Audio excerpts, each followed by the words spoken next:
திரு Koteeswaran, OPS டிடிவிக்கு பெரிய வாக்கு சதவீதம்லாம் ஒன்றும் இல்லை, அவர்களை ஏற்றுக்கொள்வது திரு எடப்பாடி பழனிசாமிக்கு முக்கியம் இல்லை அப்படின்னு பல விவாதங்களில் நீங்கள் பேசியிருக்கீங்க.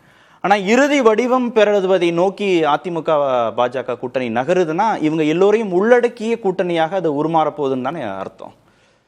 கண்டிப்பாக அதற்கு உண்டான முயற்சிகள் பாரதிய ஜனதா கட்சியில் செய்வாங்க அப்படின்றது தான் ஒரு பேசு பொருளாக இருக்குது. இப்போ உதாரணத்துக்கு இப்போ என்ன நடக்குதுன்னா, சிவி சண்முகம் அவர் மருத்துவர் ராமதாஸ் அவர்களை போய் பார்த்து சரி செய்ய முடியும், என்னென்ன பண்ண முடியுமோ அத்தனையும் பண்ணுங்கன்னு சொல்லியிருக்காங்க. ஆல்ரெடி ஒரு இல்ல திருமண விழாவிலே இதற்கு உண்டான வேலைகள் செய்யப்படுது. கிட்டத்தட்ட ஒரு 3-4 மாதமாக அவரும் மெனக்கெட்டு இதை சரி பண்ணி பார்க்குறாரு. குடும்ப சண்டை தான் அப்படி தான் அவங்க பார்க்குறாங்க, இதை சரி செய்ய முடியுமான்னு. ஆனால் மருத்துவர் ராமதாஸ் அவர்கள் ஒரு கோபமாக இருக்கார், ஒரு பிடிவாதத்தில் இருக்கார். பட் இன்றைக்கி என்ன பிரச்சனைனா, சைக்கலாஜிக்கலாக இது ஒரு பிரச்சனை. ஏன்னா சின்னம் அன்புமணிக்கிட்ட இருக்குது, மாம்பழம் சின்னம் அங்கே இருக்குது, அதில் பாரதிய ஜனதா கட்சி கூட்டணி அங்கே வலிக்குது. ஆல்ரெடி ஒரு ஆர்எஸ்எஸ் கைக்கூலின்னு அவர் விமர்சனம் பண்ணியிருக்கிறாங்க.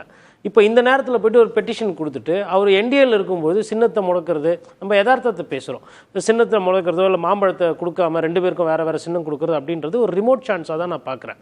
பத்தாவதுக்கு அவர் உடன்படிக்கை போட்டுட்டதுக்கப்புறமா இப்போ ஐயா ராமதாஸ் இதே முன்கூட்டி கையெழுத்து போட்டிருந்தால், ஒருவேளை அதிமுக கிட்ட நான் ஃபஸ்ட்டு கூட்டணியில் போயிடுறேன் அப்படின்னா அன்புமணி அவர்களுக்கு அது ஒரு சிக்கலாக இருக்கும். வேறு ஆப்ஷன் அவருக்கும் கம்மி. ஏன்னா திமுக அவங்க போய் சேர்ந்தால் அங்கே அண்ணன் திருமாவளவன் இருக்காரு, விசிகாவோட அவங்களுக்கு சரியாக அந்த ஓட்டு டிரான்ஸ்ஃபர் ஆகிறதில்ல. இன்னொன்று ஆல்ரெடி அந்த பஸ்ஸு ஃபுல்லு, அதில் இன்னும் எத்தனை பேருக்கு சீட்டு கொடுக்க முடியும்? காங்கிரஸ் எவ்வளோ சீட்டு எக்ஸ்ட்ரா கேட்பாங்களா, இல்லை குறைச்சி கொடுப்பாங்களா? இவன் மையம்க்கு வேறு சீட்டு கொடுக்கணும். நீங்கள் நிறைய அவர் முதலமைச்சரை பொறுத்தவரை எல்லாரையும் அகாமடேட் பண்ணணும் ட்ரை பண்ணுறாரு. But bus already full, already ஃபுட்போர்டில் தான் ஒரு சில பேர் இப்போ தொங்க வச்சுட்டு போனோம். அப்படி இருக்கும்போது அங்கே ஆப்ஷன் இல்லை. சரி, அன்புமணியை ஆர்எஸ்எஸ் கைக்கூலின்னு விமர்சனம் செய்த பிறகு மீண்டும் அதிமுக பாஜக கூட்டணியில் ராமதாஸ் இணைய வாய்ப்பு இருக்கா? அரசியலில் நிரந்தர எதிரியும் இல்லை, நிரந்தர நண்பரும் கிடையாது. நான் ஒரு உதாரணத்துக்கு சொல்கிறேன். இன்றைக்கி நடந்த சம்பவம் பார்த்தீங்கன்னா, சிவி சண்முகம் அது மாதிரி பண்ணுறாரு, தங்கமணி பியூஷ் கோயலோட பேச்சுவார்த்தையில் இருக்கிறாருன்றாங்க. எஸ்பி அமித்ஷாவோட பேசுகிறாரு, டெல்லியில் இருக்கிற சர்க்கிள் முன் வேலைகள் எல்லாம் பார்க்குறாரு. நயினார் நாகேந்திரன் அண்ணாமலையோட இருந்த பிரச்சனை எல்லாம் சரி சேர்ந்துட்டு அவர் கட்சி வேலையில் என்னென்ன சரி செய்யணுமோ அவர் அதை பார்த்துட்டு இருக்காரு. அதுக்கப்புறம் டிஎம்டிகேவை கடைசியாக தான் பேசுவாங்க. ஏன்னா பிரேமலதா அவர்களை பொறுத்தவரைலாம் என்னன்னா, கேப்டன் அவர்கள் இருக்கிற அந்த மனநிலையிலேயே இருந்து அவங்க பேசக்கூடியவங்க. அதனால் டிஎம்கேவும் சரி, ஏடிஎம்கேவும் சரி, டிஎம்டிகேவை கடைசியாக தான் பேசுவாங்க. அவங்களும் அப்படி அந்த மாதிரியாக தான் விரும்புவாங்க. ஏன்னா இந்த நொடி வரலும் டிஎம்டிகே எல்லார்கிட்டையும் பேசிகிட்டு இருக்காங்க. இங்கேயும் பேசுகிறாங்க, அங்கேயும் பேசுகிறாங்க, அங்கேயும் பேசுகிறாங்க. அப்படி இருக்கும்போது அவங்களும் என்ன பண்ணுவாங்க, கடைசியாக அதை பார்ப்பாங்க. அப்போ இந்த அரித்மெட்டிக் நீங்கள் பார்க்கும்போதே பார்த்தீங்கன்னா, அவங்க போன வாட்டி வாங்கினது 21%.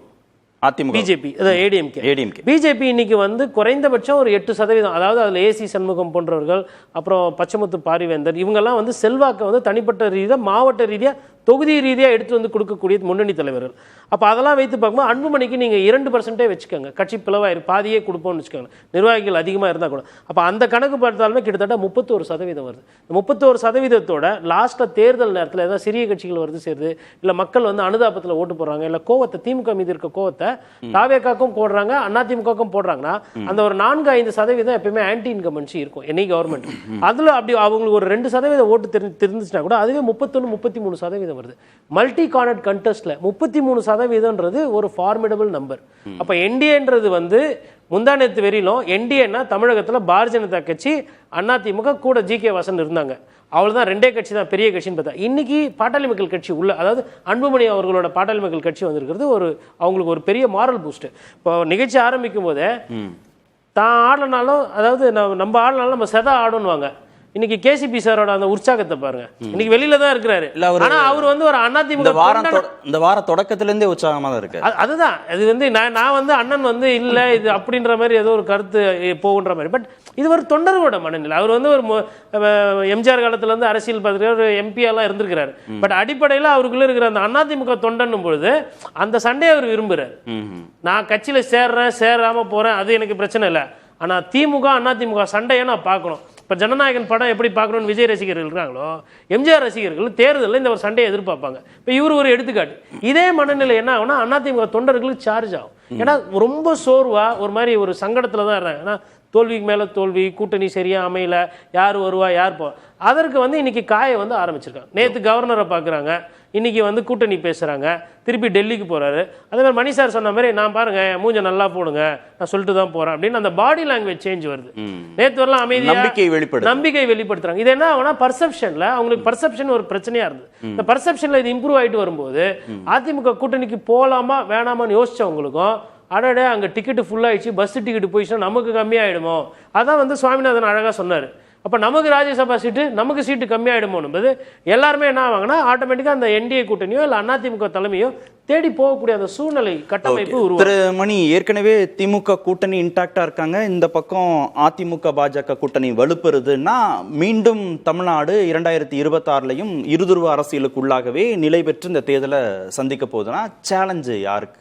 தாவேகா தலைமையிலான கூட்டணிங்கிறதுக்கான வாய்ப்புகள் குறையுதா? அப்போ இல்ல அதுக்குள்ள அந்த முடிவுக்கு நீங்க ஜம்ப் பண்ண வேணாம். அது வந்து இருதருவ சொன்னதானே இல்ல, இது ஒரு ஸ்ட்ராங் அலைன்ஸா இருக்கும். ஒன்றுபட்ட அதிமுகன்றது என்னைக்குமே வந்து ஒரு வெரி பவர்ஃபுல் அலைன்ஸ், அதுல எந்த சந்தேகம் வேணாம் உங்களுக்கு வந்து. இன்ஃபேக்ட் ஒன்றுபட்ட அதிமுக வந்த பிறகு டிஎம்கே, அதாவது அதிமுகன்ற கட்சி உதயமான பிறகு ஒன்றுபட்ட அதிமுக இருந்த காலகட்டங்கள் நம்ம அந்த கட்டத்தையும் கடந்துட்டோம். ஒன்றுபட்ட அதிமுகவை கடந்து வலுவான அதிமுக பாஜக கூட்டணிங்கிற இடத்துக்கு நகர்ந்து இல்ல, நான் அதுக்கு தான் வரேன். நான் வந்து பாஜக கூட ஒதுக்கி வச்சுட்டு சொல்றேன், அது கூட அலைன்ஸ். ஒன்றுபட்ட அதிமுகன்ற அந்த கான்செப்ட் இருக்குல்ல, 72ல கட்சி எம்ஜிஆர் ஆரம்பிச்ச பிறகு ஒன்றுபட்ட அதிமுகன்ற கட்சி களத்துல இருந்த கட்டங்கள்ல வந்து திமுக வெற்றி பெற்றதா வரலாறே கிடையாது. 89ல கூட வந்து ஜானகி அணி ஜெயனின் பிரிஞ்சிருந்தாங்க. அதன் பிறகு 2001 2011 2 எலெக்ஷன்ல பார்த்தீங்கன்னா யுனைடெட் ஏடிஎம்கே இருந்ததுன்னா சிறிய கட்சிகளை வச்சு கூட அவங்க வந்து ஆட்சியை பிடிச்சிருக்காங்க. ஏன்னா என்றைக்குமே அவருடைய வாக்கு வங்கி என்பது திமுகவோட வாக்கு வங்கியை விட அதிகம். இதை நம்ம புரிஞ்சுக்கணும். கலைஞர் ஒவ்வொரு முறையும் எப்படி வெற்றி பெற்றார்னா சிறிய சிறிய கட்சிகளை கூட சேர்த்துக்கிட்டு ரெயின்போ அலையன்ஸை உருவாக்கி தான் அவர் வெற்றி பெற்றார். ஆகவே அது சென்ற வாரம் வரைக்கும் டிஎம்கே வெர்சஸ் தாவேகா, அப்புறம் வந்த கருத்து கணிப்புகள்லாம் முதல்வர் வேட்பாளராக 2ஆம் இடத்துக்கு திரு விஜய் நகர்கிறார்னு வந்தது இல்லையா?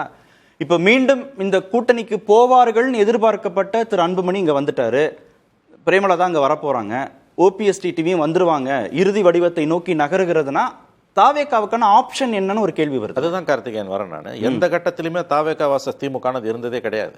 அது அப்படி வந்து விஜய் சொல்லிட்டு இருந்தாரு. சில கருத்து கணிப்புகள், அதுவும் வந்து என்னை பொறுத்தவரையில் ஊர்ஜிதமாகாத கருத்து கணிப்புகளால் எடுக்கப்பட்டது தான். அது வந்து என்னுடைய பாயிண்ட் வந்து ஒன்றுபட்ட அதிமுகன்றது ஒரு ஃபார்மிடபிள் ஃபோர்ஸ். பட் அதே நேரத்தில் இப்போ தாவேகா வந்திருப்பதுன்றது வந்து ஒரு அதை ஒதுக்கி தள்ள முடியாத ஒரு ஸ்பாயில்ஸ் போட்டா, ஒரு டிஸ்ரப்டராக அவங்க வந்திருக்காங்க. அதனால இந்த நேரத்திலேயே இது இருதுருவ அரசியல் நம்ம சொல்ல முடியாது. இது ஒரு பெக்யூலரான ஒரு சிச்சுவேஷன் நோக்கி போகுது. அப்படி பார்த்தீங்கன்னா 8% வச்சிருக்க சீமான ஒதுக்கிட்டு ஏன் பேசுறீங்க? களத்தில் அவரும் தான் இருக்காரு. அப்போ நீங்க வந்து நம்ம பேசும்பொழுது 4 முனை போட்டின்னு தான் அதை பேசணும். 2 பேருக்கு மட்டுமே தமிழ்நாட்டை வந்து யாரும் பட்டா போட்டு கொடுத்துடலங்க. அரித்மெட்டிக் தானே நமக்கு பேச. இல்ல நீங்க களத்துல இருக்காங்களா? 8% ஓட்டு இருக்க ஒரு கட்சியை ஒதுக்கிட்டு எப்படி நம்ம பேச முடியும்? ப்ரூவன் ஓட் பேங்க் அது.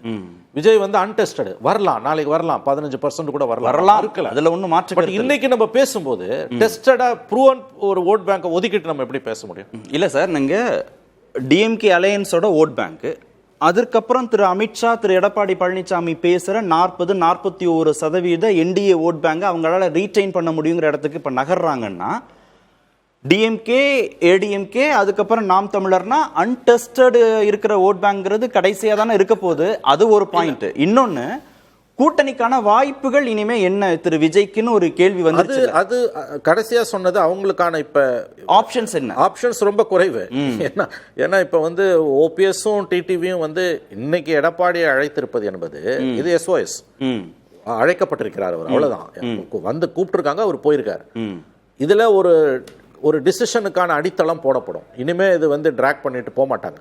ஏன்னா 2 நாளைக்கு முன்னால அமித்ஷா வந்த பிறகு இவர் போய் ஒண்ணு இருக்கு, இல்ல அவ்வளவுதான். Final alliance confirmed.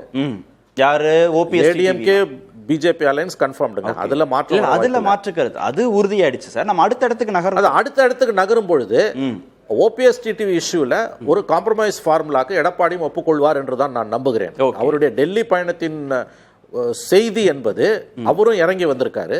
அதே நேரத்தில் அவரை காம்ப்ரமைஸ் பண்றதுக்கு பிஜேபியும் ஒரு ஃபார்முலா வச்சிருக்காங்க.